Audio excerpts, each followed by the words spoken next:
Hey everybody. Okay, so here's the first lesson for this semester.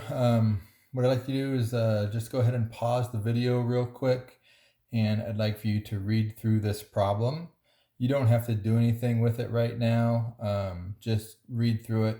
It's also available on the website, so if you'd rather print it off so you have a copy of it to take a look at, you can do that as well.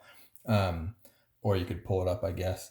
But go ahead and pause this real quick, read through it, maybe read it a couple times so that you're kind of familiar with what the problem is asking you to do, and then we're going to come back and talk about it real quick.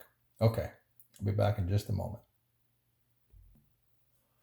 Okay, so hopefully you had a chance to read that little problem there, the crossing the river problem. And again, this is not necessarily content for our course. This is pulled from another class that you guys may take later down the road.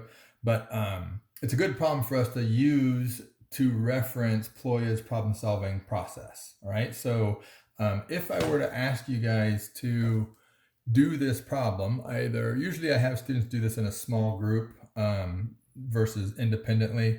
But if I did ask you to do it, whether in a small group or independently, what's the process you would use to try and figure out the answer to this, right? So what sort of things would you do? The answer is not easily seen just by looking at the problem and coming up with a solution. It's a more complex problem than that. So what do you think that process is that you could use that would allow you to solve a problem like this? Okay, so Ploya is a researcher who came up with a process, a four-step process that we actually end up using quite a bit whenever we ask students to solve problems. And so I'm going to go ahead and give you the four steps here, and I'll give you a little way to remember it as well. But literally, when students have issues or have trouble, I just take them back to this four-step process. I don't teach them the four-step process. I don't say, hey, you need to go to step 3 of Ploy. I don't do that. But I do myself go through these steps and make sure that I am walking them through the process and saying, did you do this? Did you do that? Did you do that? And you'll see as you walk kids through the process that if they can do this process, they'll have a pretty good chance at solving the problem. I'm not going to say they're going to solve the problem, but they'll have a good start. Okay.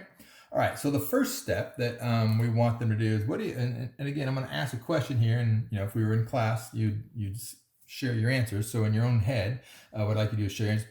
What do you think the first thing is students have to do in order to solve a problem? So what's the most basic number one thing that people do whenever they have to solve a problem? Okay, that's the first question. So it kind of makes sense that the very first thing you have to be able to do, a lot of times what I get from students is, I got to read the problem. I said, yeah, that's true. You do have to read the problem. You can't have any chance of solving the problem unless you've read it. But reading, it's not enough, because reading is just decoding. You could just literally decode the letters and then you've read the problem. So that's not really what we need you to do. But what we do need you to do is to understand. Okay?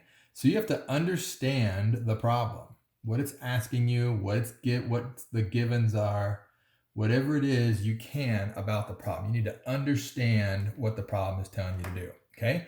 So many times when I got a problem like this and I don't know what to do or whatever, I just tell them, so you know what? I don't remember what that question said. Could you just read it to me? And they read it out loud and they go, oh, never mind, I understand. And I literally walk away and tell them what a great teacher I am. And all I asked them to do was to read the problem. So the very first thing they have to do is they have to understand the problem. And a lot of times that begins with literally just reading it for understanding. And reading out loud sometimes is a great way of doing that. Okay, so now I've read the problem and understand the problem. What do you think the next thing is that you have to do in order to solve a problem? Okay, so if you know what the problem is asking you to do, so here's what here's what I have to solve. The second step is going to be, what do you think? Well, the second step that we're going to do is we're going to come up with a plan, right? So we're going to develop a plan. Okay, so the first thing to do is to read and understand the problem. The second thing we're going to do is to develop a plan. So come up with an idea of what we can do. Okay, so all right, so I now understand the problem. I developed a plan.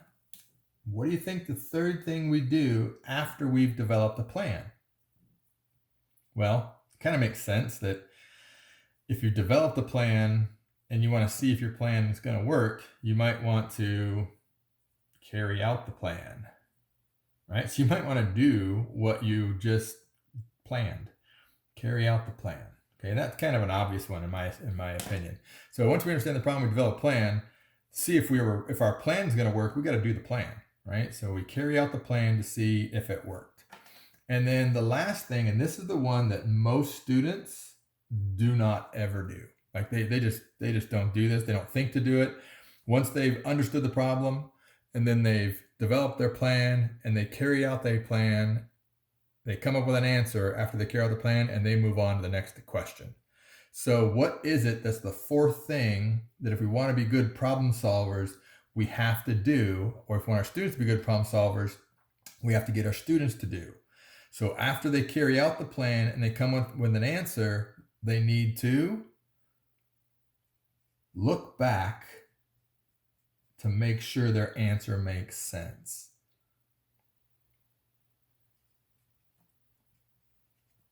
So look back at the question they're trying to answer. Okay.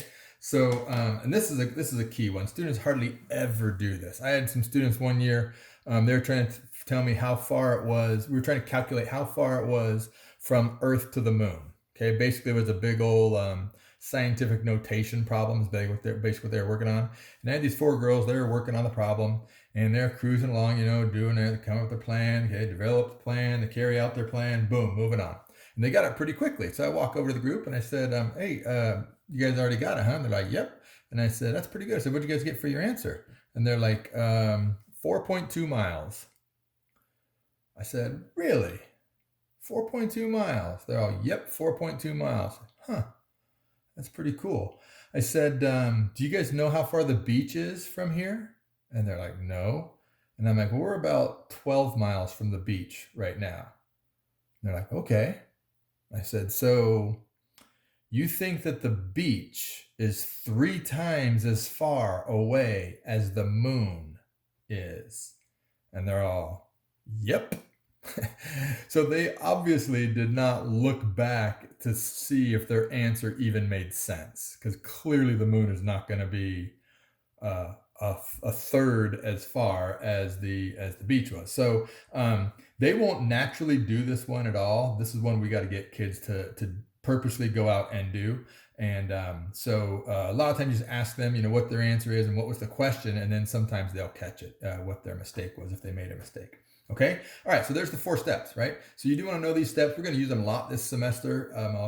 Actually use these a lot all the way through our program. All courses use Ploya's 4-step problem solving process. So you'll see and hear this a lot as you go through the program. Okay. So I told you I was going to give you a way to remember it. So here's one way that I get my students from it. It's kind of an acronym, not really an acronym. It works though because it's such a weird word, right? So the word that I have my students use is undev